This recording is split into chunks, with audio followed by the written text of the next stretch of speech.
ici mon ami Jacques. 3 éléments au niveau de la Poste. Tout d'abord, aujourd'hui,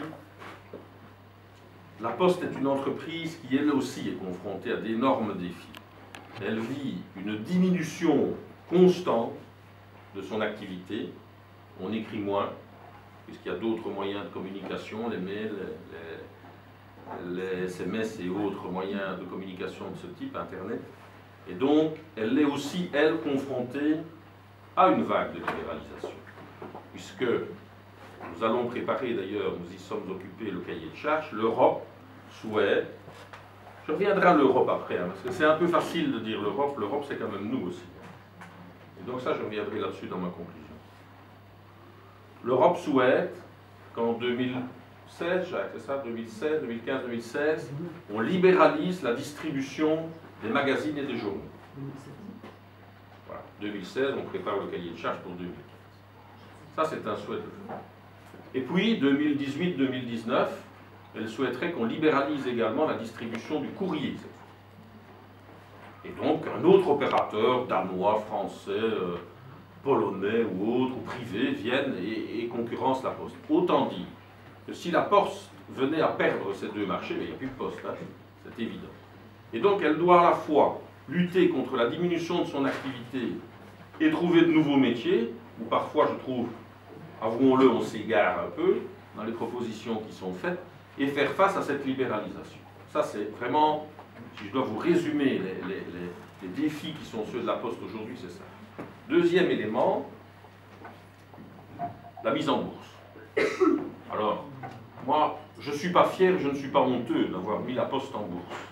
J'ai simplement appliqué un accord qui a été pris bien avant moi, je pense début des années 2000, avec un actionnaire privé qui est entré, qui est, dans le fond, il faut du pognon pour avoir un rendement maximal.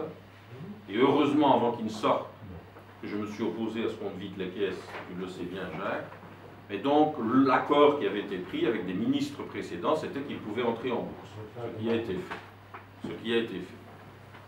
Est-ce que c'est une bonne chose? Je pense que si j'avais géré, je n'aurais pas géré comme ça, mais voilà, les accords avaient été pris, les accords sont signés, les accords doivent être évidemment respectés, mais on les a respectés tout en étant extrêmement vigilants à ce que d'abord, nous restions majoritaires dans l'entreprise, 50% plus une action, et sont venus maintenant un certain nombre d'investisseurs publics belges sur lesquels on pourra, je l'espère, s'appuyer dans le futur. Donc voilà un peu au niveau de l'actionnariat de la Poste. Et puis troisième élément, qui lui me paraît essentiel au niveau de la Poste.